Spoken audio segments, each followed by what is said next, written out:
Mel Kiper Jr. just slapped the Los Angeles Rams with a grade so disrespectful it should be illegal, and honestly, the godfather of the draft might have finally lost his mind.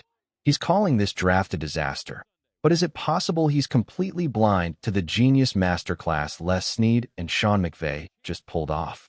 If you look at the surface, yeah, a C+ looks like a failure, but once you peel back the layers of this strategy, you'll realize the Rams aren't just playing for 2026.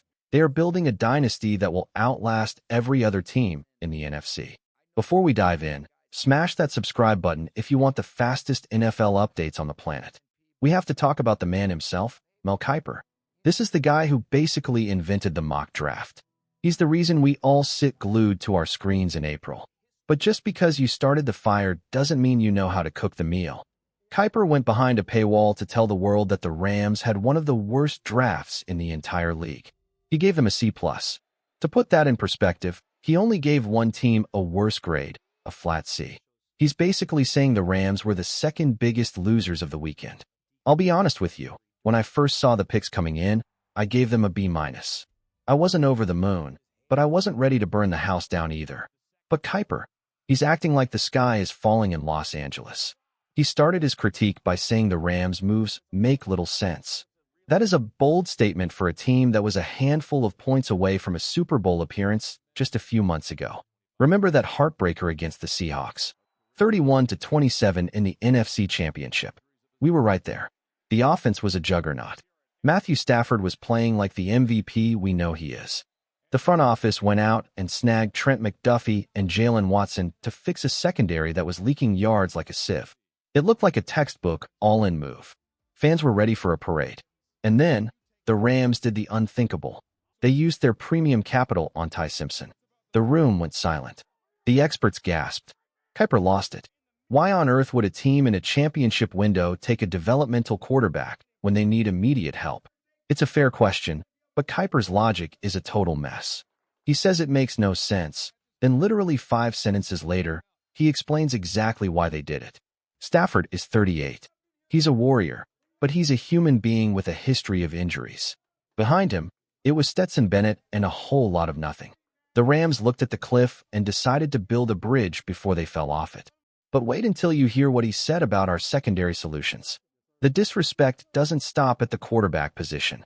Kiper is obsessed with the idea that the Rams ignored their win-now window by not taking a flashy wide receiver in the first round. But let's get real for a second. Who was going to come in and actually move the needle?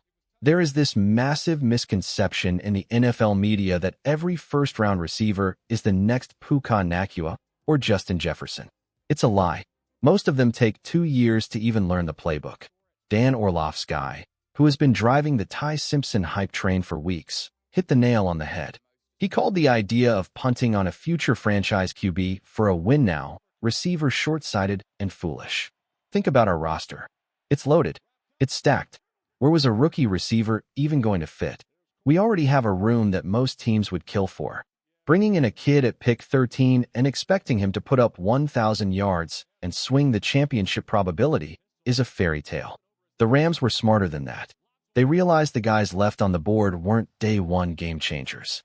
Instead, they focused on the actual reason we lost to Seattle, the secondary. Our corners couldn't cover a twin-sized bed with a king-sized sheet last year. Jackson Smith-Njigba torched us. Even our old buddy Cooper Kupp. Wait, wrong team. Even guys like Jake Bobo were getting theirs. It was embarrassing. So what did Snead do?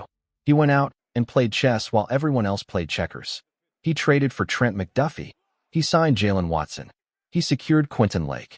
He kept Cam Curl. By the time the draft actually started, the Rams felt they had 0 glaring needs. They felt they had the best roster in the league. But here is the spicy question for the comments. Who is to blame if this future-proofing fails? If Stafford gets hurt and Simpson isn't ready, is it on McVay or Snead? Drop a name below. The Rams are terrified of 2022. They remember the hangover. They remember going 5-12 after winning the ring. It was the worst post-Super Bowl collapse in history. The only bright spot was Baker Mayfield coming in for a few weeks of Baker magic. They refused to let that happen again. This draft was about depth.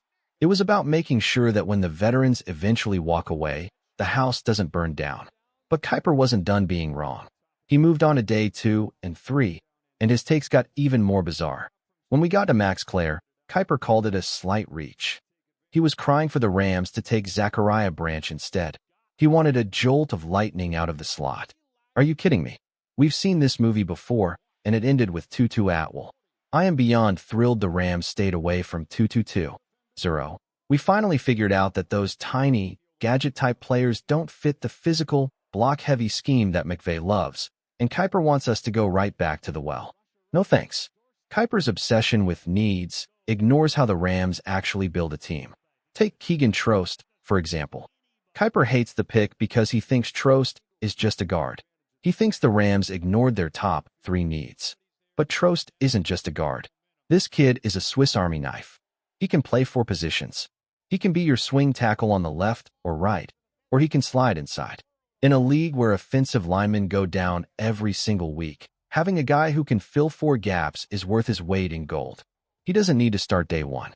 He needs to develop so that when the big boys on the line get tired or bruised, the offense doesn't skip a beat. Then there's CJ Daniels. Kiper says he's not the WR3 he was hoping for. Again, Mel, it's not about you. CJ Daniels is the quintessential Rams receiver. He's tough. He loves to run block, which is a requirement in this offense. He's got elite production from his time at Liberty and a ton of experience. He fits the archetype perfectly. The Rams organization looks at this draft differently. They see Trent McDuffie as their first-round pick. They see CJ Daniels as a day-1 contributor in heavy sets. They see a future where Ty Simpson is holding up a trophy while the rest of the league is scrambling for a quarterback. Kiper gave this draft a C+ because he's looking at a spreadsheet. The Rams are looking at a Lombardi. They are betting on their culture, their development, and their ability to see talent where others see reaches. The Seattle Seahawks, on the other hand, they took a 3rd-round running back with the 32nd overall pick. That's a reach. They got worse this offseason while we got deeper, younger, and more versatile. So, I'm putting it to you, the real fans. Do you trust the guy with the hair gel and the ESPN paywall? Or do you trust the front office that already delivered a championship to the city of Los Angeles?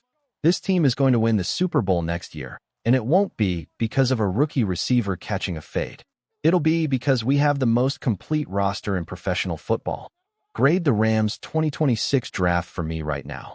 Give it an A, B, C, D, or F in the comments. Let's see if the Ramley is smarter than Mel Kiper. We'll see you in the next one. As always, let's go Rams.